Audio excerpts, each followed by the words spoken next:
धर्म के लोगों को बनाया, लेकिन उसने किसी को नहीं बनाया। उसने केवल किसे बनाया? मुसलमान। अब जब उसने अपना देश बना लिया तो ऐसे लोग हमेशा कमियां निकालते थे। अब वो लोग कहें कि अच्छा बढ़िया वाला मुसलमान कौन? शिया की सुन्नी।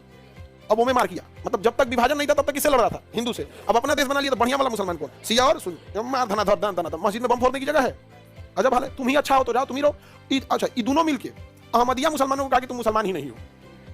अहमदिया मुसलमानों को कहा तुम मुसलमान ही नहीं हो। उसके मस्जिद में बम फोड़ दिया ईद के दिन, पिछले साल ईद के दिन। कहा कि तुम नमाज क्या पढ़ रहा है? तुम मुसलमान ही नहीं है।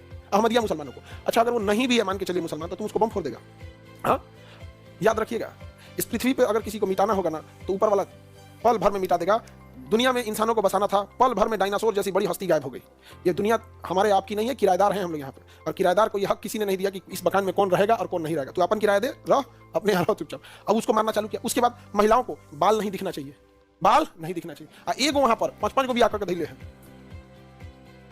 अंगना की नहीं गया यहाँ पे, तबाह करके रखा है सब पाकिस्तान में। तो वो लोग हमेशा लड़ते रहेंगे। कई बार दिखेगा धार्मिक कुंठा वाले भारत में भी बहुत सारे लोग आएंगे जिन्हें ये संविधान ही पसंद नहीं है। बहुत बार ये उठाएंगे। याद रखना, जिस दिन भारत धार्मिक लोगों के हाथ में आएगा, पहला निशाना बनेंगे दलित, छोटे जाति के लोग। पहला निशाना याद रखो, जब संविधान नहीं था, जब अंग्रेज नहीं थे, जब मुगल नहीं थे, ना दिल्ली सल्तनत का राज था, ना मोहम्मद बिन कासिम आया, ना गौरी आया, ना गजनबी आया, ना बाबर आया, ना दलहौजी आया। आज से अब जाओ गुप्ता काल में, जाओ पुराने काल में, दलितों के पीछे बोरा बांध दिया जाता था। जब वो चलते थे तो फिर उस पीछे बोरा जो रहता था वो उनके कदमों के निशान मिटाते थे। आगे घड़ा बांधा जाता था कि हल्का सा कहीं थूक या पसीना ना गिर जाए, उसमें हो जाए। जाओ उस काल में जब यहाँ कोई विदेशी आक्रमणकारी नहीं होता था। स्तन बड़ा रहेगा तो ज्यादा टैक्स। सोचिए, नीचता ढकने की इजाजत नहीं थी और नीचता की हद थी। स्तन अगर छोटा रहेगा तो कम टैक्स, स्तन बड़ा रहेगा तो ज्यादा टैक्स। सोचिए, नीचता की हद हो गई थी यहाँ त्रावणकोर में। आप जाके देखिएगा ये चीज। और सती प्रथा जो कहा जाता है, उसमें एक नलिनी नाम की महिला थी जिसके साथ इतना अत्याचार हुआ। जब उसे टैक्स मांगने डेली आ जाता था तो हंसुआ होता है ना, हंसुआ काटने वाला, फसल काटने वाला। तो जब संभ्रांत लोग आए तो उसे जब टैक्स मांगा गया तो कहा कि हम क्या मुंह से दिखाएंगे टैक्स, बाल बच्चों को क्या जवाब देंगे, पति को क्या बोलेंगे यहाँ पे। उसने स्तन ही काट दिया और कहा कि लो टैक्स, अब टैक्स देने की जरूरत नहीं। ब्लीडिंग की वजह से मर गई। जब उसका पति लाश जला रहा था तो उसने समाज की लाश जला, बड़े लोग देख रहे हैं यहाँ पर। जब उसका पति जलते लाश को देखा था ना, तो पहला पुरुष था जिसने सती हुआ था, जलती चिता में कूद के खुद मर गया।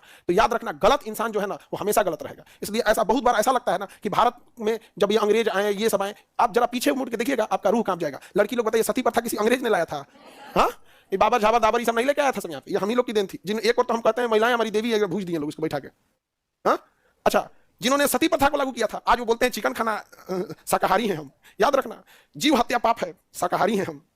एक और जिंदा लड़की को चिता पे जला रहे थे सती प्रथा के नाम पे। मतलब मुर्गा मांस में जीव है और लड़कियां को जो जिंदा जला दिया गया उसमें जीव नहीं है।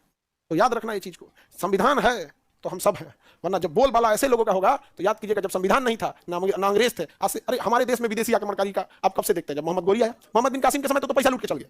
712 मोहम्मद बिन कासिम आया, पैसा लूट के चल गया, जजिया कर लगाया। समझा गया कि नहीं? तो जीएसटी भयानक, जैसे जीएसटी टाइप का टैक्स था वहां पे, लेकिन धार्मिक कर था, गलत था। धार्मिक आधार पर टैक्स नहीं होना चाहिए। जीएसटी सब पे होता है।